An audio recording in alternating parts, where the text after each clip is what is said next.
Black British cinema is a story of identity, struggle, joy, and belonging, woven into the fabric of our national cinema. These films, made by Black British directors, writers, and producers, reflect the complex experiences of Black people in the UK. They span every genre, from gritty dramas to comedies and documentaries, challenging stereotypes and offering authentic portrayals.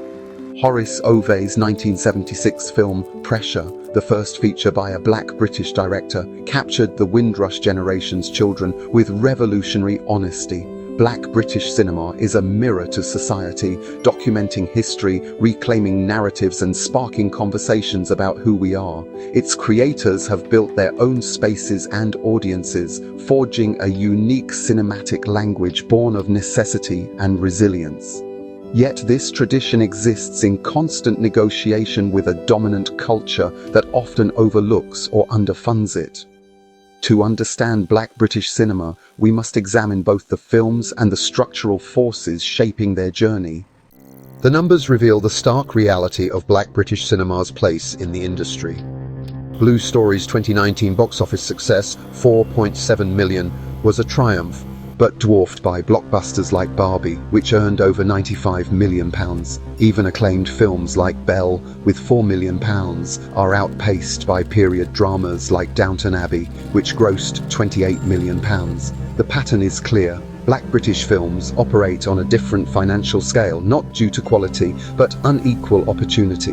Marketing budgets for blockbusters often exceed the entire production cost of a Black British feature, limiting reach and visibility. This creates two film industries, one well-funded and global, the other under-resourced but culturally vital. The success of films like Blue Story is a testament to talent and audience hunger, but the financial gap remains sobering. The numbers don't lie, they expose a system that undervalues and underinvests in Black narratives. The commercial gap exists because of deep-rooted industry barriers. Black British films often secure limited distribution, sometimes just 100 cinemas, mostly in major cities, while mainstream films open nationwide. Smaller production and marketing budgets, driven by perceptions of Black stories as niche, restrict scale and ambition. Without robust marketing, these films struggle to reach audiences trapped in a cycle of low expectations and limited returns. Industry gatekeepers often push Black stories into narrow genres, urban crime or historical trauma, limiting creative freedom and reinforcing stereotypes. The full spectrum of Black life, joy, love, fantasy, is rarely seen on screen. With Black Britons making up just 4% of the population, films marketed only to this demographic face a capped audience. Institutional barriers prevent these stories from achieving broad cross-cultural appeal. The walls may be invisible, but their impact is undeniable.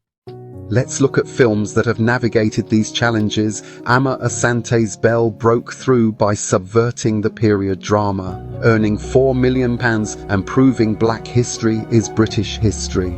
Rapman's Blue Story succeeded by embracing its cultural specificity, using grassroots marketing to mobilize a dedicated audience. Despite bans and controversy, it grossed £4.7 million, showing the power of authentic Black British stories. Yet, many films struggle. Half of A Yellow Sun, despite star power, grossed less than £500,000. Gone Too Far received critical acclaim but barely made a commercial impact due to limited release. Even with talent and acclaim, systemic barriers in distribution and marketing persist. Success is fragile and contingent. There's no reliable pathway. The industry celebrates occasional hits, but hasn't built structures for consistent support. The potential is there, but too often unrealized.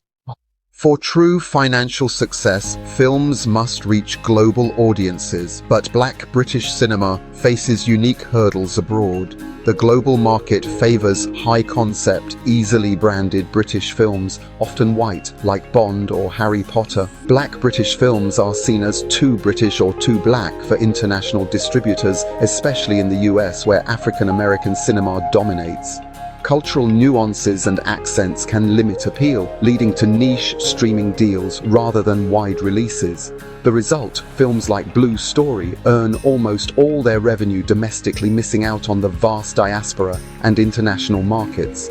Even a small fraction of the US black population could multiply a film's earnings, but these opportunities are rarely realized. This isn't just commercial, it's cultural, limiting the global reach of black British stories. British talent like Idris Elba and Daniel Kaluuya thrive in Hollywood, but the industry at home must build vehicles for their stories. Without international pathways, black British cinema remains largely domestic. Breaking the cycle of underinvestment requires bold action.